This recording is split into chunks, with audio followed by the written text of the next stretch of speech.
Oke, hello, nama aku Saad Fajrul. Aku bekerja di sebuah perusahaan remitansi bernama Transfest. Di situ aku berposisi sebagai seorang CRM spesialis.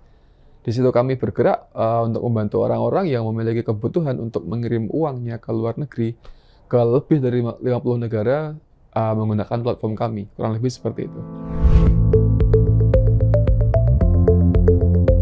Pertama kali kami bertemu Moenkis adalah ketika itu emang ada kebutuhan untuk menggunakan sebuah platform untuk membantu kami menghubungi klien untuk reach mereka seperti apa. Yang mana terutama menggunakan push notifikasi, email, dan channel-channel yang ada disediakan. Dan kebetulan waktu itu kami emang ya bertemu sama sebuah tim ya. Ditawarin terus kita ada demo.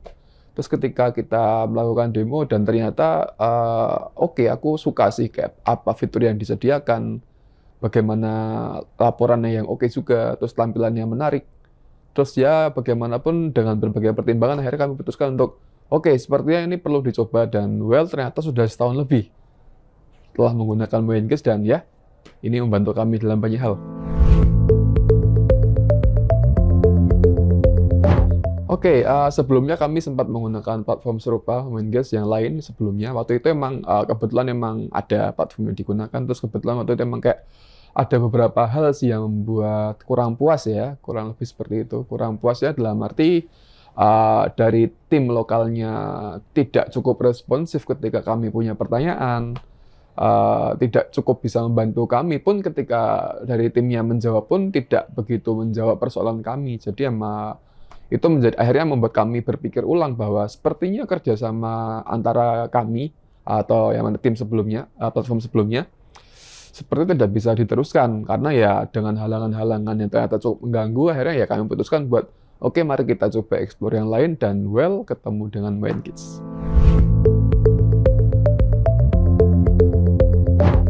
Oke, kabar baiknya adalah ketika kami akhirnya bersepakat untuk kerjasama antara Transfest dengan Moenkis dan terjadilah implementasi, integrasi.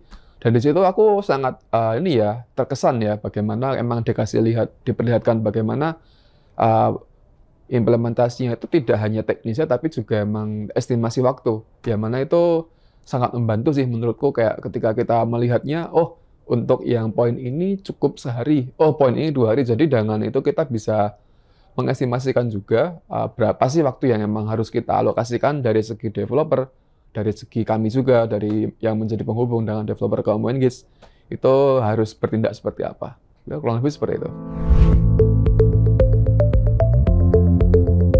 Oke, terkait dengan fitur yang membuatku sangat suka ya, mungkin kalau kita dari sekian fitur yang ada di Moenkis, mungkin yang menjadi favoritku adalah Flow. Moenkis Flow itu menurutku sangat menarik, di mana emang ketika kita katakanlah sebagai contoh, kita membuat sebuah flow untuk mengucapkan halo atau menyapa para user-user baru yang mereka baru masuk ke platform kami, baru install Transfest gitu.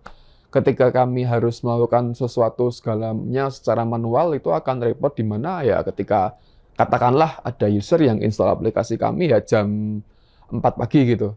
Kalau toh harus menyapa mereka melalui notifikasi secara manual, berarti ya mau nggak mau aku harus dan tim harus standby jam 4 pagi untuk menyapanya dan memberitahu kepada si user baru ini mereka harus ngapain. Yang mana kayak agak sulit ya kalau jam 4 pagi harus di depan laptop. Sehingga ketika ada flow yang menjadi fitur Moenkis, aku pikir itu sangat membantu, terutama banyak hal yang sebelumnya manual bisa diotomatisasi ya di situ. Dan itu sangat membantu sih. Oke, sebelumnya sempat aku sebutkan bahwa salah satu pertimbangan kenapa akhirnya kami pindah ke Moenkis adalah ketika di vendor sebelumnya kami merasakan kesulitan dalam berkomunikasi ya. Dan ya itu mungkin karena emang salah satu alasan yang cukup krusial yang membuat kami harus berpindah gitu ya, mengakhiri kerjasama sebelumnya. Mungkin itu menjadi salah satu poin yang akan sangat aku perhatikan ketika awal-awal dulu bekerjasama dengan Moenkis. Yang mana ya, mungkin ketika ada problem tidak seketika itu juga ketemu solusinya atau ketemu jawabannya, nggak apa-apa, tapi dengan memberikan respon yang cepat itu menurutku udah cukup oke lah. Baru kita habis itu diskusiin. Jadi ya mungkin emang kuncinya yang aku suka dari tim lokal Moengage di Indonesia adalah mereka responsif dan nggak lama sih ketika aku harus ada jawaban. Mungkin bahkan termasuk suatu hari itu sempet kok di hari libur yang cukup panjang, di long weekend seperti itu, aku ada pertanyaan dan dijawab juga gitu. Jadi mungkin itu menjadi poin yang aku suka juga sih. Yap, ketika emang nanti ke depannya ada kolega atau teman atau siapapun yang emang bertanya padaku kayak, oke, apa sih platform yang bisa digunakan untuk melakukan engagement atau berhubungan dengan konsumen? Ya, aku pikir aku tidak akan segan ya untuk merekomendasikan Moengage ke mereka karena ya dari pengalamanku pribadi itu membantuku sih, dan ya kalau itu bisa membantuku harusnya bisa membantu teman-temanku yang lain juga gitu harusnya.